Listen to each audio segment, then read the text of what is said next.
Hey Star Wars fans, it's your old friend Dharma Tringali with another installment of my Star Wars Build the Millennium Falcon build series.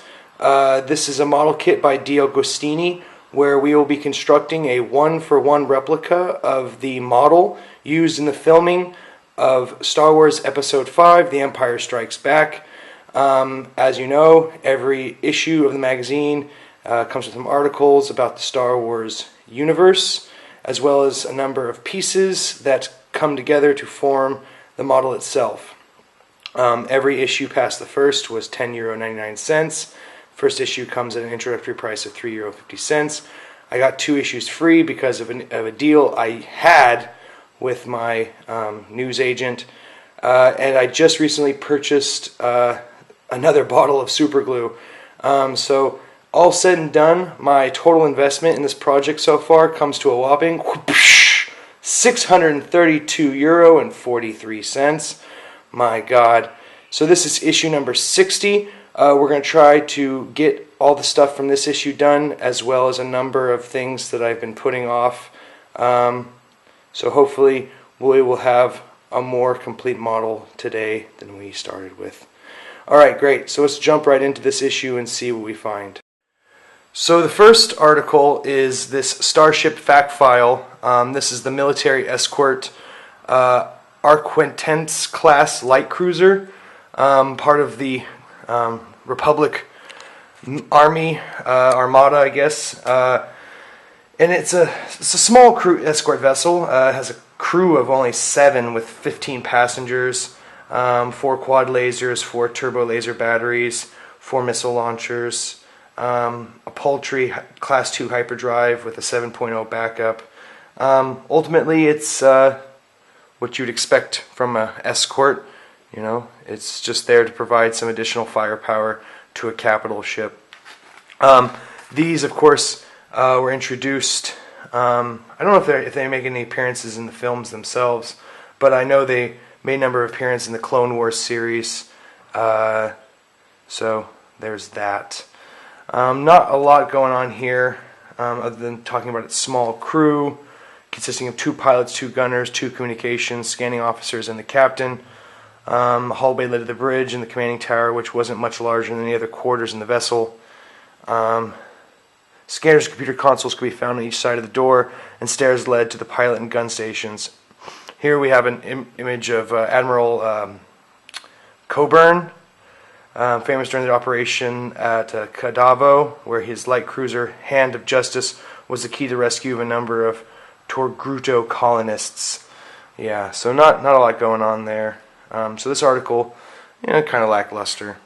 In what makes up the shortest article I've seen so far in the Guide to the Galaxy, we have this Guide to the Galaxy article on Umbara, the Shadow World.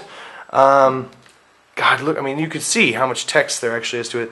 I mean, they did not have a lot of filler to put in here, so there's not much to say about Umbara.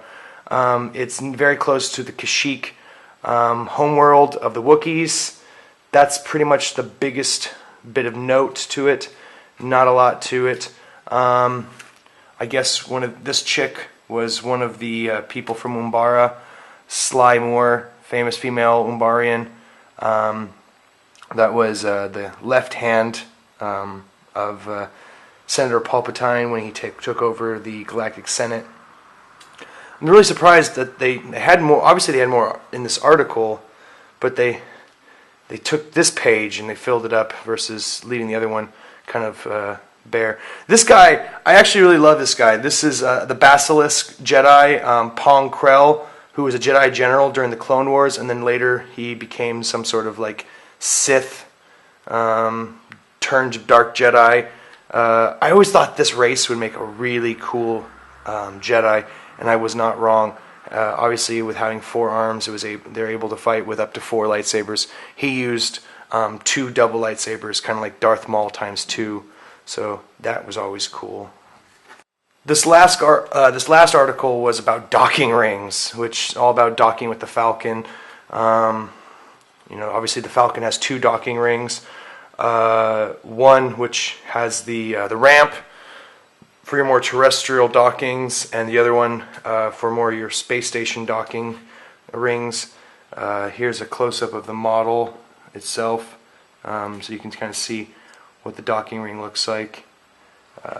Yeah, sealing rings, magnetic couplings, outer rim airlocks, magnetic couplings, lots of magnetic couplings, alignment sensors, manual releases, whatnot. Yeah, so there's not much there. And then, of course, the real-life standards, where, of course, now with us having the International Space Station and the Mir Space Station and even Skylab, they all had to figure out a way for spaceships to dock with these space stations and be able to get crew and supplies on board. And then we jump into the green section, which of course is the buildings section. So let me go ahead and take a look at bag number 60 and see what we find inside. So here is parts bag number 60. Let's tear this open and find out what came with this particular issue. So not a whole lot. So we have this, well, looks like a really bent up piece of jig, which I'll have to fix before I even try to attach it to the jig that I have done up so far for the upper hull. So these bags, they come in the mail and they get kind of beat up and banged around. So you got to be careful and always check your pieces before you really accept them, because otherwise you need to contact customer service and see what they can do for you. This piece of hull, these framing pieces, and of course a little bag of 2-pin adapters.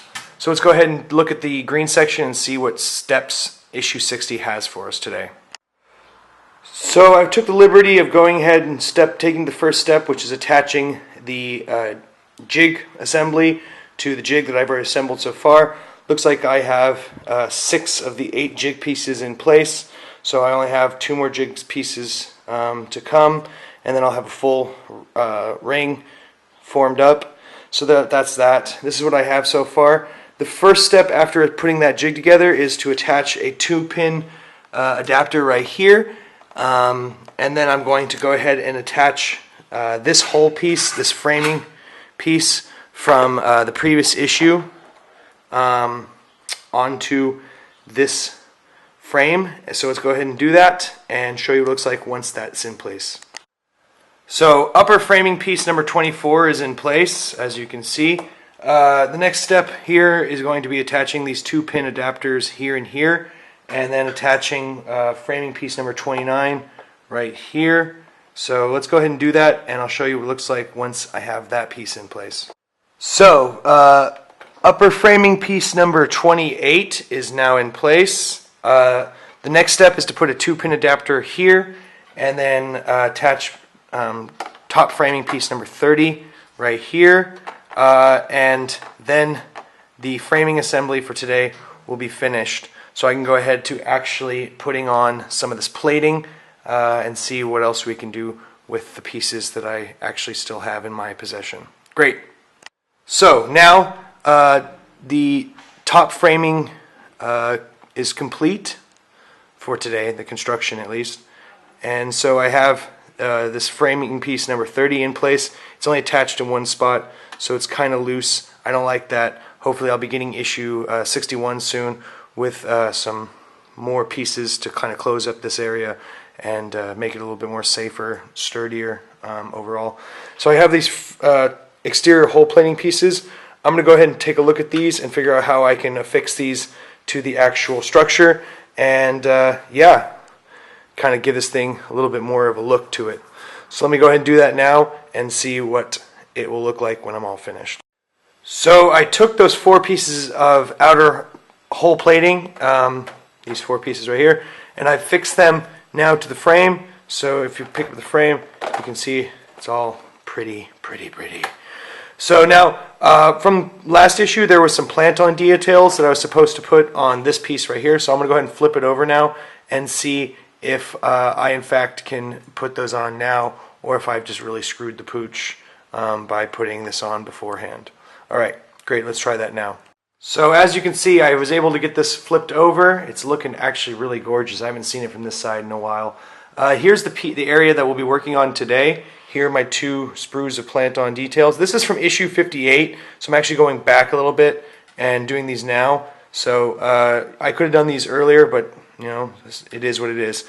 So I've already trimmed off piece number 1, and that's going to go in this general vicinity right here. So let me go ahead and test fit that and glue it into place, and then we can show you what it looks like once it's secure.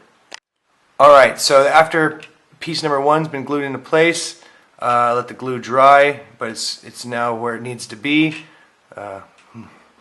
So the next piece here is piece number 2, which is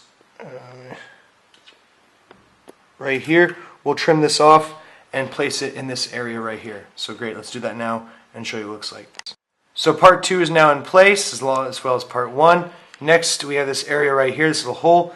We're going to trim part number 3, and then we're going to use my new tweezers that my mom gave me. Actually, they used to belong to me when I was in dental school, but now I have them. She held on to them for some reason. I don't know. Anyway, but now I'm going to go ahead and use those to hold this piece in place and glue it into that little spot. I'm excited. Let's see what happens. So part 3 is now in place. So part 4 actually goes in this spot right here. I have no idea why we need to put this plant on detail there, but there it is. So piece number 4 I'm going to trim out now and glue into place. So piece number 4 is in place. Piece number 5 is actually this really thin piece. It's going to go right in this area.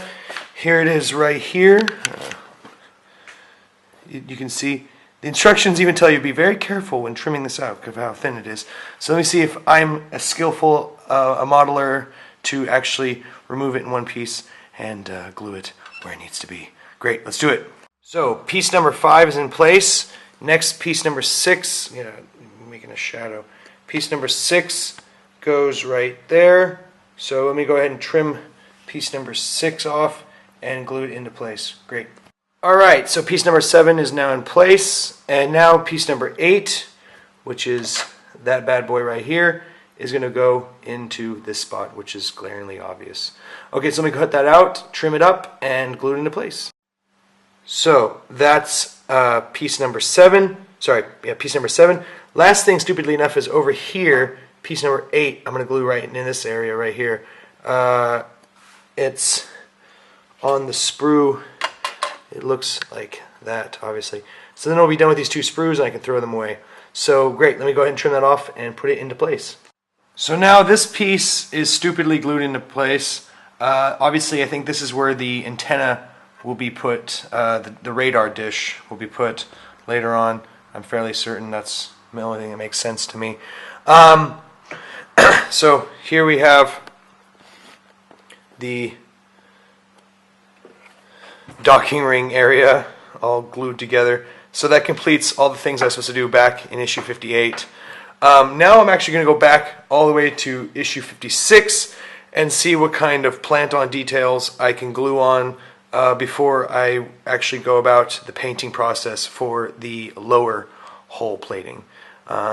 So let me go ahead and take a look at issue 56 and see what I can actually glue into place without painting. So here's the the lower hull completed so far. Sitting on the island in my kitchen. My wife is loving that. So let me go ahead and flip this over and start looking at what we can plant on from issue 56. Here is the reverse side of what you just looked at. So I'm going to go ahead and take a look at what I can go ahead and glue on with the plant-on details and figure out what I can show you with this particular episode. Alright, so that brings issue 60 to a close. I decided that I'm going to do the plant-on details for the lower framing that I was meant to do back in issue 56 or 57. I'm going to do those probably with the next video because it's such a short video, because it looks like I'll be just getting another piece of jig, a nice big piece of outer hull plating, some framing pieces. It looks like a short rib, so I'll be fixing all that in place and giving the lower frame, the upper hull plating a lot more structure. And it looks like my jig will almost be complete. And so I'll go ahead and take the extra time I have to put on those plant-on details. Like I said a little bit while back, maybe I didn't say, I'm planning on taking a airbrush course It just coincides really well that I found an airbrushing course that I can take, and I can do this model up really well. So I'll be doing that. Overall, I'm very excited about this. Guys, leave a comment down below. Give the video a thumbs up if you can. Subscribe to the channel if you haven't already. So make sure to check out all my previous videos to see how I got to this process before now. And maybe even check out some of my other videos. They're about a bunch of different random things. So go ahead and check all that out, and let me know if you like the channel or not. So guys, take care, and as always, may the force be with you.